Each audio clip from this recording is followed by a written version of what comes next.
एक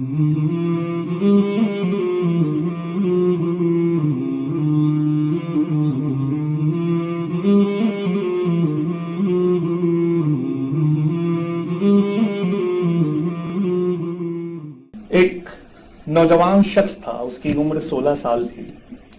जिस दिन उसके अब्बा का इंतकाल हुआ उस दिन उसके चचाओं ने उस पर हमला कर दिया। वो नौजवान शख्स खड़ा हुआ और अपने चचाओं से उसने, पहले तो वो डर गया, तब उसने अपनी अम्मी से पूछा कि मैं क्या करूं। तो कहा मैं नहीं जानती तुम क्या करोगे, लेकिन तुम्हारे अब्बा होते तो डटकर मुकाबला करते। तो वो अपने अब्बा की तलवार ले आया, डटकर मुकाबला करने लगा। उसके चचा जो थे वो भाग गए और 14 साल की उम्र में ये बच्चे ने इस बात को समझ लिया कि मेरी लाइफ को सेट करने, मेरी लाइफ को यूं कह ले रीसेट करने अब इस दुनिया में कोई और नहीं आएगा, अल्लाह की मदद से मुझे ये काम खुद करना होगा। इस बात को जो उस इंसान ने समझा था, आज हमारी कौम को समझने की जरूरत है कि अल्लाह रब्बुल इज्जत की बेपनाह करीमियत के चलते हमें अपनी अपनी लाइफ खुद रीसेट करना है। हमें अपनी अपनी लाइफ खुद रीसेट करना है, अब कोई और नहीं आएगा। वो शख्स उठा, उसने जाकर अपने दुश्मनों पे हमला किया और समरकंद पे कब्जा कर लिया। जब उसने समरकंद पे कब्जा किया तो उसके दुश्मन बुखारा भाग गए। वो वहां से उठा और बुखारा गया, अपने दुश्मनों से डटकर मुकाबला किया। उसकी उम्र 15.5 साल थी और वो 3 जंग लड़ चुका था। जब वो समरकंद पहुंचा उसने वहां अपने दुश्मनों को हराया, लेकिन समरकंद में वो ऐसा बीमार पड़ा कि लोगों ने उसके ठीक होने की उम्मीद छोड़ दी। लोगों ने कहा कि ये अब नहीं ठीक होगा। तो समरकंद और बुखारा दोनों जगह उसके रिश्तेदारों ने कब्जा कर लिया। अब वो कहीं का सुल्तान नहीं था, पर वो सहरा नशीनी करने लगा। वो कहीं का सुल्तान नहीं रहा, लेकिन उसने फिर हिम्मत जुटाई, फिर हिम्मत इकट्ठा की। हिम्मत इकट्ठा करके फिर बुखारा जीता।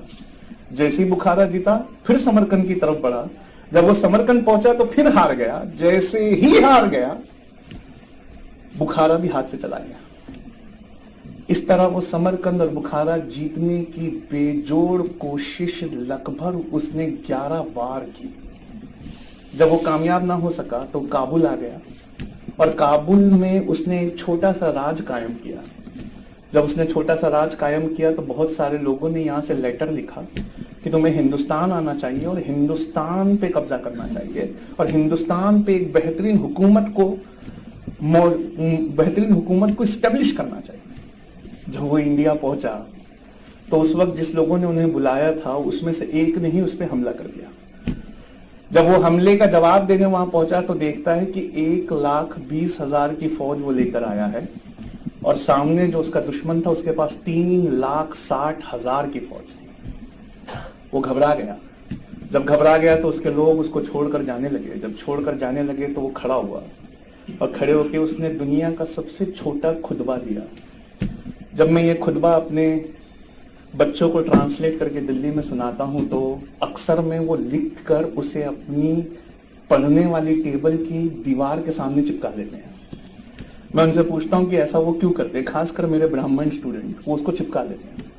तो मैं उनसे कहता हूं कि ऐसा क्यों करते हो, तो कहते हैं कि सर जब भी थकान महसूस होती है, जब भी पढ़ने का मन नहीं करता, तो इस बाकी नौजवान की इस छोटे से खुतबे से हमें दोबारा जिंदगी मिल जाती है। उस बाकी नौजवान का नाम जहीरुद्दीन मोहम्मद बाबर था, जो हमारे इंडिया में मुगल रियासत का फाउंडर था। उन्होंने एक छोटा सा खुतबा दिया जो यूपीएससी के लिए मैं बच्चों से कहता हूं पहला खुतबा था दुनिया के सबसे बेहतरीन एग्जाम के लिए। उन्होंने खड़े होकर कहा कि मशहूर और कामयाब होना ये हमारी अमानत है और ये जिस्म मौत की अमानत है। मशहूर और कामयाब होना ये हमारी अमानत है और ये जिस्म मौत की अमानत है। इससे पहले कि मौत आए और ले ले जो उसकी अमानत है, चलो चलकर हम वो ले ले जो हमारी अमानत है। कहा कि इससे पहले कि मौत आए और ले ले जो उसकी अमानत है, आओ चलो चलकर हम वो ले ले जो हमारी अमानत है।